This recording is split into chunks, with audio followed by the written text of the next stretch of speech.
In this extra question, we are given that 1 upon sec a minus 1 plus 1 upon sec a plus 1 is equal to 2 cosec a cot a.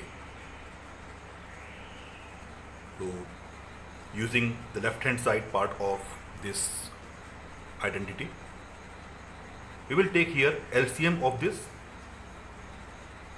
So the LCM will be equal to sec a minus 1 into sec a plus 1.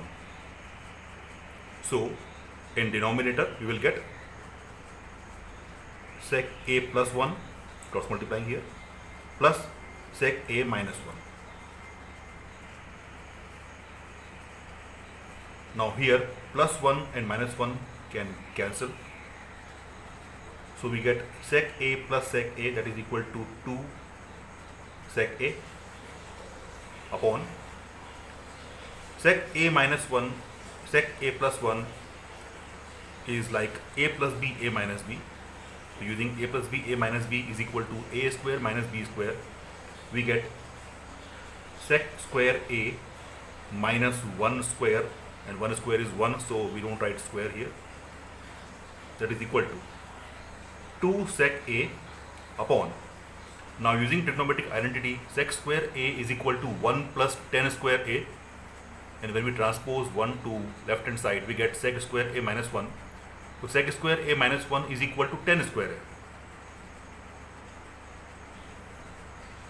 Okay, since sec square a is equal to 1 plus tan square a, therefore sec square a minus 1 is equal to tan square a. Now converting this sec and tan both in terms of sine and cos. Okay, so 2 into 1 upon cos a upon sine square a upon cos square a, that is equal to 2 upon cos a into cos square a upon sine square a. Okay, so here cos a cancels square of the cos a,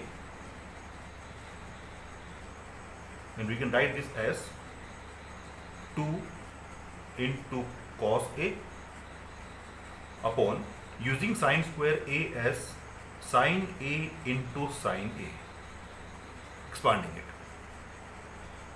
Therefore, using 2 as it is, now 1 upon sine a is equal to cosec a, and cos a upon sine a is equal to cot a, which is our RHS part. Hence, the left hand side is equal to right hand side, as proved.